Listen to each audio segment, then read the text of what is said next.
I joined about a year ago. I joined shortly after I started attending.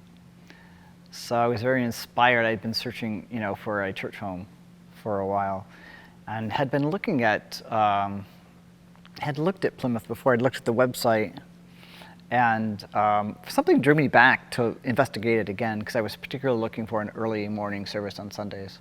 And I spent the rest of the time looking over the internet, over the website, and reading all of the blogs that Dan Wolpert had written. And I was like, wow. I mean, he alluded to some stuff that church was going through a transition, and while not being gossipy, it felt very clear that, yeah, there was an openness about stuff that was happening. It wasn't like difficulties weren't, swept under the rug, and I felt that was a really healthy thing. So it was Rally Sunday last year, and I was like, whoa! I walked into the chapel and was like, oh yes, yeah.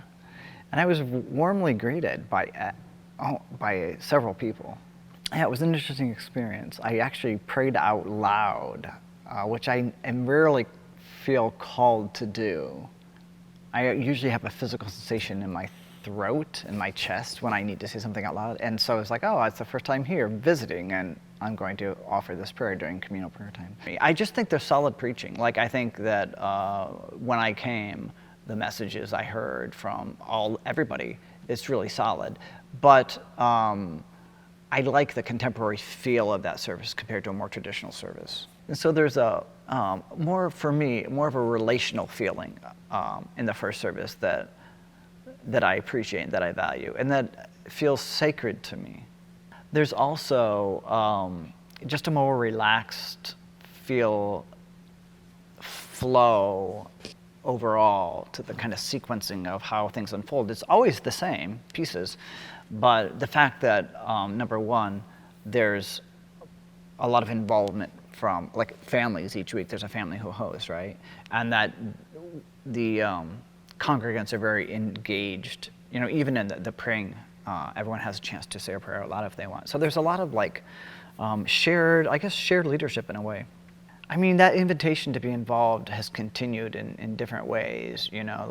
I was invited first to be on the first service committee, then I was invited to serve on the board of worship. And so I felt like even, people have reached out to me, and continued to say, hey, I want to recommend you for this, or hey, I think, this would be something where you could lend your voice or your talents or what have you. And I'm really grateful for that, I feel like there's a wealth of opportunity here to get involved, which is really nice. Now I'm in the choir.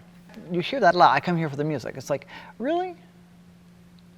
Because is that really what you come here for? Because that's not the first thing on my list. Music isn't going to keep me here, honestly, even if it's really good. I'm here because of the community. I'm here because I feel like the messages I receive weekly are really heartfelt and relative.